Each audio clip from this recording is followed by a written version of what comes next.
Hello बच्चों, कैसे हो। आज हम आपकी English text book panorama part 2 का दूसरा चैप्टर पढ़ेंगे, जिसका नाम है me and the ecology bit. आपको याद है हमने पिछली क्लास में क्या पढ़ा था? यह कहानी जॉन लेक्सॉ द्वारा लिखित है एवं इकोलॉजी बिट का अर्थ है पारिस्थितिकी एवं पर्यावरण की सुरक्षा में हम सबका योगदान। फिर हमने पढ़ा कि कहानी का कथावाचक जिम नाम का एक लड़का है जो अखबार बेचता है और हर शनिवार पैसे इकट्ठे करता है। इस कहानी में वो पहले मिस्टर विलियम्स के घर जाता है, जहां उन्हें पत्ते जलाता देख जिम खाद बनाने की बात छेड़ता है। वहां से जिम बढ़ता है मिस ग्रीन की घर की ओर। वहां पर मिस ग्रीन जिम को च्युइंग गम का कागज अपने आंगन में फेंकने के लिए और अपने कुत्ते को खुला छोड़ने के लिए टोकती हैं। मिस ग्रीन को अखबार इकट्ठे करता देख जिम रिसाइकलिंग या पुनर्नवीनीकरण पर बात छेड़ता है। इस वीडियो में हम इन विषयों पर बात करेंगे। At mister Johnson's house, mister Johnson के घर पर क्या हुआ। विथ जिम्स मदर, जिम जब अपनी मां से मिला तब उसने क्या बात की। जिम्स हिपोक्रेसी में हम पढ़ेंगे कि जिम में दो मुहेपन के क्या लक्षण हैं, उसके कौन से बर्ताव उसकी बातों के बिल्कुल विपरीत हैं। आखिर में how can we save ecology में हम पढ़ेंगे कि रोजमर्रा की जिंदगी में हम कैसे पर्यावरण की हित के लिए कुछ कर सकते हैं। At mister Johnson's house, mister Johnson के घर पर। मिस ग्रीन के घर से जिम मिस्टर जॉनसन के घर की तरफ बढ़ा। मिस्टर जॉनसन अपनी गाड़ी की तरफ भाग रहे थे, परंतु जिम उनसे तेज भागता था, इसलिए उसने उन्हें पकड़ लिया। Just trying to get to the post office before it closes. बंद होने से पहले डाक खाना पहुंचने की कोशिश कर रहा था, मिस्टर जॉनसन ने हाँफते हुए कहा। जिम इस पर शुरू हो गया। You got time to walk? It's only 2 blocks. आपके पास चल के जाने के लिए काफ़ी वक्त है। डाकखाना सिर्फ 2 ब्लॉक दूर है। You shouldn't use your car when you don't need to. आपको अपनी गाड़ी बगैर ज़रूरत के इस्तेमाल नहीं करनी चाहिए। The walk would be good exercise and save on gas and not pollute. That's ecology. व्यायाम भी हो जाएगा, ईंधन भी बचेगा और प्रदूषण भी नहीं फैलेगा। पर्यावरण की बचत ऐसे ही होती है। We had a lot about trees and ecology in our school. They make the air better and stuff. हमने स्कूल में पढ़ा था पेड़ हवा साफ वगैरह करते हैं। इस पर मिस्टर जॉनसन एक खाली मिट्टी वाले जमीन के हिस्से की ओर इशारा करके पूछते हैं, वहां वाला पेड़ दिख रहा है? जिम कहता है वहां तक कोई पेड़ नहीं है। Of course not. And no grass either. Because you made a path there by taking a shortcut from Mrs. Green's. Of course नहीं है, जरा सी घास भी नहीं है। तुमने मिसेस ग्रीन के घर से बार बार शॉर्टकट लेकर एक पथ बना दिया है यहाँ पे। There was a tree starting to get bigger until you killed it by trying to jump over it every day. वहाँ एक पेड़ बड़ा होने ही लगा था कि तुमने उसके ऊपर से कूद के आने की बार बार कोशिश करके उसे कुचल के मार दिया। ओ, जिम ने जवाब दिया। रही बात बगैर ज़रूरत गाड़ी चलाने की, तुम सारी गर्मियाँ अपने मोटर बाइक और सर्दियाँ अपने स्नोमोबाइल के चक्कर नहीं लगाते? बच्चों, स्नोमोबाइल एक ऐसा वाहन है जिससे बर्फीली इलाकों में चलाया जा सकता है।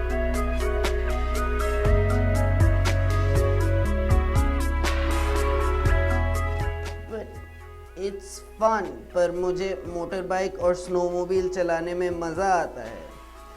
मिस्टर जॉनसन गुस्से में कहते हैं, हाँ, और मुझे गाड़ी डाक खाने तक ले जाने में मज़ा आता है, पर अब मुझे तुम्हारी वजह से देर हो गई है। फिर वो मुड़कर गुस्से में घर चले जाते हैं। जिम को उन्होंने पैसे तब भी नहीं दिए। खैर छोड़ो, जिम सोचता है, अगले शनिवार ले लूँगा।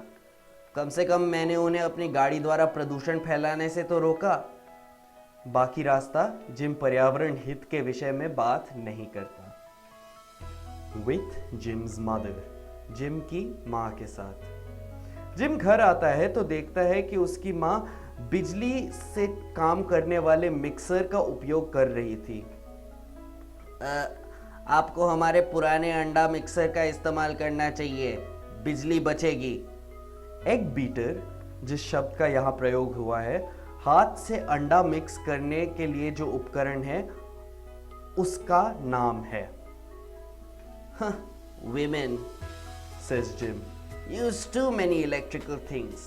अर्थात औरतें कुछ ज्यादा ही बिजली वाले उपकरण का प्रयोग करती हैं। क्या आप लोग जिम की इस टिप्पणी से सहमत हैं? जिम की माँ इस पर जवाब देती है, And who watches TV 27 hours a day around here? इसका अर्थ है यहाँ दिन में 27 घंटे टीवी कौन देखता है? दिन में होते सिर्फ 24 घंटे हैं, परंतु जिम की माँ कहती है दिन में 27 घंटे। यह एक अलंकार यानी फिगर ऑफ स्पीच का उदाहरण है। इसे हाइपरबोली कहते हैं। हिंदी में इसका शब्द अतिशयोक्ति है। इसमें किसी बात को बढ़ा चढ़ाकर बोलते हैं। आखिर में जिम कहता है, Nobody is willing to do anything about ecology except me। परिस्थितिकी के लिए मेरे सिवा कोई कुछ नहीं करने के लिए राजी है। क्या जिम को सच में पर्यावरण की इतनी फिक्र है?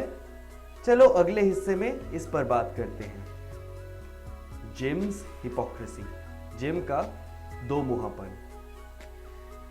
ऐसी कौन सी चीजें हैं जो कथावाचक जिम ने करी जो उसके बातों के बिल्कुल विपरीत थी? He didn't make compost properly। वह उचित तरीके से खाद नहीं बनाता था, जिसके परिणामवश पूरे सड़क पर बदबू फैल जाती थी। He threw a wrapper in Miss Green's yard। उसने मिस ग्रीन के आंगन में च्युइंग गम का कागज फेंका था। इस प्रकार वो कचरा भी फैला रहा था। फिर हमें पता चला कि जिम का पालतू कुत्ता दूसरों के बगीचे खराब करता है क्योंकि उसे खुली छूट दी जाती है घर के बाहर घूमने के लिए बिना अपने पट्टे यानी लीश के। जिम ने अपने स्कूल पिकअप के लिए मिस ग्रीन से अखबार नहीं लिए थे, यह कहने के बावजूद कि वो अवश्य लेगा। उसने एक छोटे पौधे को पेड़ बनने के पहले ही कुचल के मार दिया था, उसके ऊपर से कूदने की बार बार कोशिश करके। हमें यह भी पता चला कि जिम दिन भर मजे के लिए अपनी मोटरसाइकिल और स्नोमोबाइल चलाता था, प्रदूषण के बारे में बिना सोचे। आखिर में हमें यह भी पता चला कि बिजली की बचत की बात करने वाला जिम खुद दिन भर टीवी देखता है। People use his behavior as an excuse to ignore the good things he says। यानी लोगों को जिम के बर्ताव से एक बहाना मिल जाता है उसकी बात न मानने का। जिम की क्रेडिबिलिटी यानी विश्वसनीयता घट जाती है। अब हम कुछ ऐसे तरीके पढ़ेंगे जिससे हम अपनी हर दिन के जीवन में पर्यावरण की सहायता कर सकते हैं। Use materials other than plastic wherever we can। जहां मुमकिन हो हमें प्लास्टिक की जगह अन्य पदार्थों से बनी उपकरणों का प्रयोग करना चाहिए।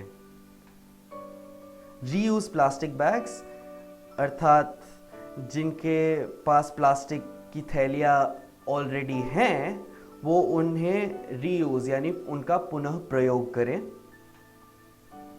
Bye products which don't use plastic, यानी हमें ऐसी चीज़ें खरीदनी नहीं चाहिए जिनमें प्लास्टिक का उपयोग किया गया है जिन्हें बनाने के लिए।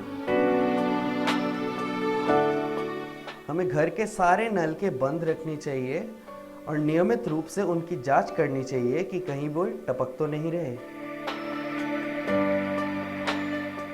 हमें रसोई घर का गंदा पानी जिससे चावल उबाले गए हों या चने भिगोए गए हों उसे पौधों में डालना चाहिए, उसे फेंकने की जगह। हमें जहां मुमकिन हो वहां पब्लिक ट्रांसपोर्ट यानी सार्वजनिक परिवहन का प्रयोग करना चाहिए, जैसे बस, ट्रेन इत्यादि। और हमें उन कंपनियों का सामान नहीं खरीदना चाहिए जो प्रदूषण फैलाने वाली तकनीकें इस्तेमाल करती हैं। आखिर में सबसे ज़रूरी बात है, stay aware and educated about problems with the environment. आज के पर्यावरण की परिस्थिति से अवगत रहिए। तो बच्चों, आज हमने क्या सीखा? At mister Johnson's house, mister Johnson के घर पर जिम ने उन्हें कम दूरी के सफ़र तय करने के लिए गाड़ी ले जाने से मना करने की कोशिश की। इस पर मिस्टर जॉनसन ने जिम को उसके बर्ताव पर टोका। विथ जिम्स मदर, जिम ने अपनी माँ को बिजली से चलने वाला मिक्सर चलाने से मना किया तो उसकी माँ ने उसे दिन भर टीवी देखने के लिए टोका। जिम्स हिपोक्रेसी में हमने जिम के उन व्यवहारों का लिस्ट बनाया जो उसके पर्यावरण हित वाली प्रतिष्ठा के बिल्कुल विपरीत थे। How can we save ecology में हमने कुछ ऐसे तरीकों की बात की जिससे हम पर्यावरण की भलाई में मदद कर सकते हैं। बच्चों, घर जाके अपनी टेक्स्ट बुक पैनोरामा पार्ट 2 का दूसरा chapter me and the ecology bit ध्यान से पढ़ के आइएगा। अगली वीडियो में हम कुछ प्रैक्टिस क्वेश्चंस करेंगे जिससे आपका परीक्षा को मद्देनजर रखते हुए अभ्यास हो जाए। आज के लिए सिर्फ इतना ही। Thank you.